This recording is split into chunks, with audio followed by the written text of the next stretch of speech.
When we first met in the Snooty Fox pub, I felt an immediate connection. The conversation flowed. It was like we'd known each other for years. I loved your smile, your passion for all things art and musical, and how we felt so at ease together. We quickly became an inseparable duo and have been ever since. I soon found myself falling in love with you, the most caring, thoughtful and beautiful woman I could ever have dreamt of. Am I the luckiest man alive today? Lizzie, you look absolutely incredible, even more so than you always do. I would say I'm speechless, but thankfully I found one. I'm so proud to call you my wife. I'm indeed a very lucky man. We may never have met were it not for my move up from South to North London and you falling within my Tinder radius. I'd been doing the dating apps for a little while, and over time, in frustration, I'd taken to embellishing my profile description somewhat. The standard phrases of likes sports, travelling, etc. had transcended into sportsman, writer. This was my peak travel blogging phase. Adventurer, improv comedian, smug git. No, in seriousness, your more minimalist profile. Didn't need any words. I fell for you immediately. And ever since our first date, I knew there was something special between us. In the often unfriendly streets of London, when we were dating, it sometimes felt like it was just the two of us, dancing into the small hours in Angel and Crouch End, and you gracefully, me enthusiastically. But I always felt I could be myself with you.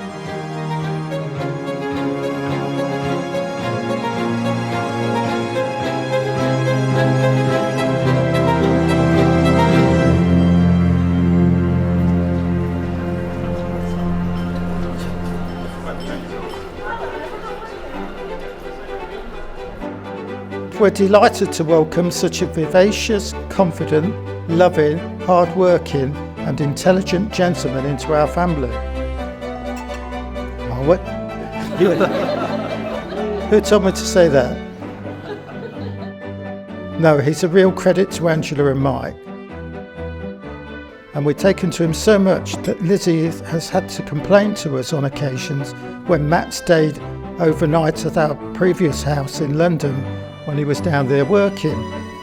Lizzie got cross because Matt was getting preferential treatment when it came to Carolyn lavishing him with full English breakfast. When we first met at this Snooty Fox pub, I was immediately captivated by your presence. You were glowing in the evening sunlight, and your beaming smile radiated pure joy and warmth. From that moment on, you have continued to bring immense happiness into my life. In the last 7 years, we have shared countless adventures, laughter, and special moments that are forever imprinted on my heart. Like our night out at the haunted town hall, where we danced the night away to Molotov jukebox and became an official couple, and our New Year's Eve in Wales when we dressed up as Tom Jones and Shirley Bassey, and you serenaded me with a rendition of Sex Bomb. Luckily, I was already in love with you by that point. As we look forward to more years, filled with love, shared dreams, I'm excited for all that is yet to come. I love you unconditionally, and always will. Today, Lizzie and Matt will declare their freedom to marry, and then they will exchange vows which will unite them as husband and wife. Through these vows, they are making a commitment to one another for the rest of their lives. Finally, they will exchange rings as an outward sign of the promises that they are making to one another. For Lizzie and Matt, today's ceremony is a public declaration of the love that they have for one another. However, if any person here knows of any lawful reason why they may not be married today, you must declare it now. You've chosen very good guests. I want to be your vacuum cleaner, breathing in your dust. I want to be your Ford Cortina. I will never rust. If you like your coffee hot, let me be your coffee pot. You call the shots. I want to be yours. I want to be your raincoat, those frequent rainy days. I want to be your dream boat when you want to sail away. Let me be your teddy bear. Take me with you anywhere. I don't care. I want to be yours. I want to be your electric meter. I will not run out. I want to be the electric heater. You'll get cold without. I want to be your setting lotion, hold your hair in deep devotion, deep as the deep Atlantic Ocean. That's how deep is my devotion. Place it on the tip of her finger. I give you this ring As a symbol of our marriage as a symbol of our marriage and the sharing of our lives together. and the sharing of our lives together. Slide that ring on.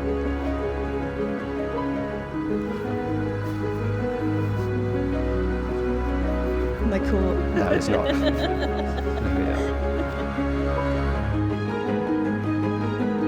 I give you this ring As a symbol of our marriage as a symbol of our marriage and the sharing of our lives together. and the sharing of our lives together. Now slide that ring on. Make sure it never comes off. Well done. It is my pleasure, and it's a huge privilege to declare that you are husband and wife, and you may share a kiss.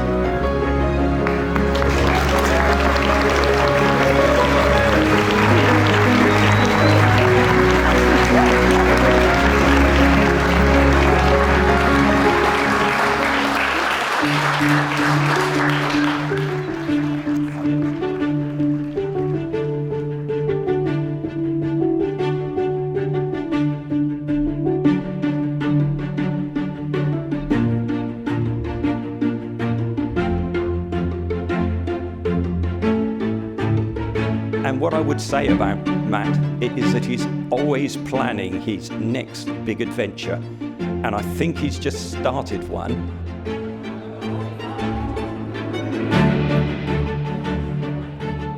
But he's enjoyed all sports, and he went on rugby tours to Barcelona and to Dublin, where he learnt a few things, like how to order drinks when you're only 16, things like that. And of course, he's a lifelong Ipswich Town supporter. Come on, you Blues. And they only won 6-0 today, so what a fitting score for his wedding. Matt was with me at the playoffs final at Wembley in 2000, where we beat the mighty Barnsley.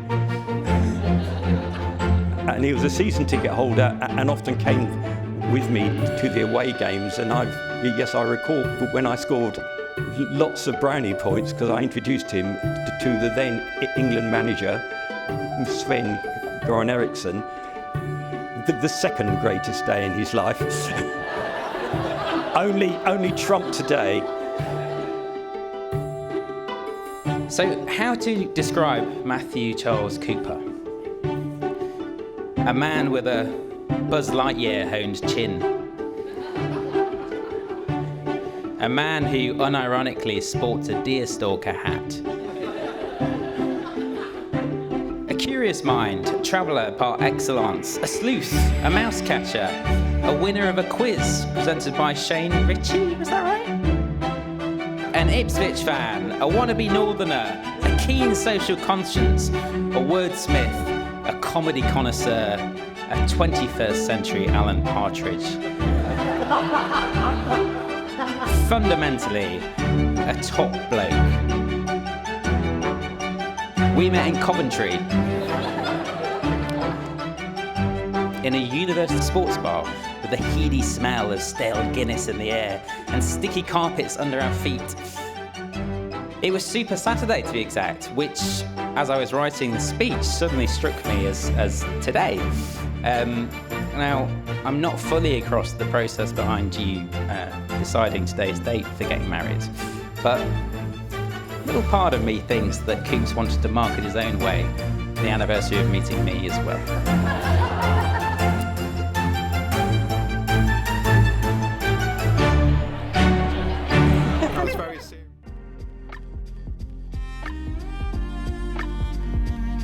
I lived with Coops for probably a decade, and in that time I felt he was less like a flatmate and more like an anthropologist who was observing his behaviour.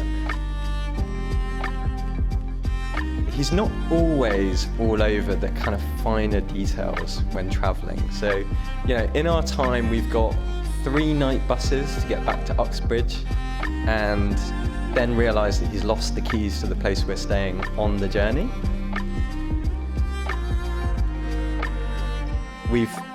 arrived at the start point for our kind of South African road trip and realised that neither of us actually have a credit card for the hire car. And then last summer in Slovenia, we were hiking, and he genuinely got separated from me because he got stuck behind a goat, and he couldn't overtake this goat.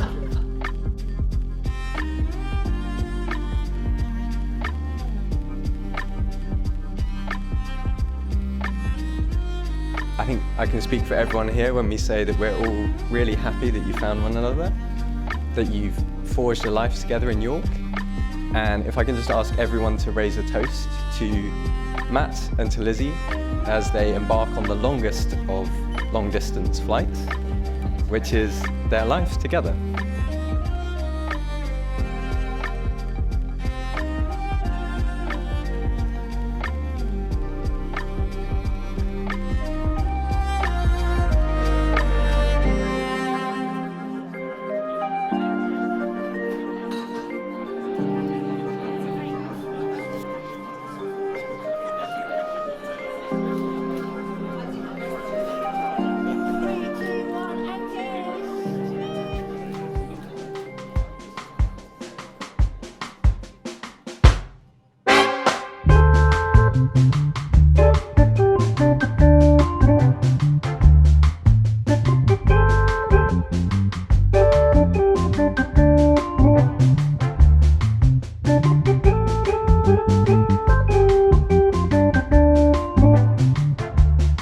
Thank you.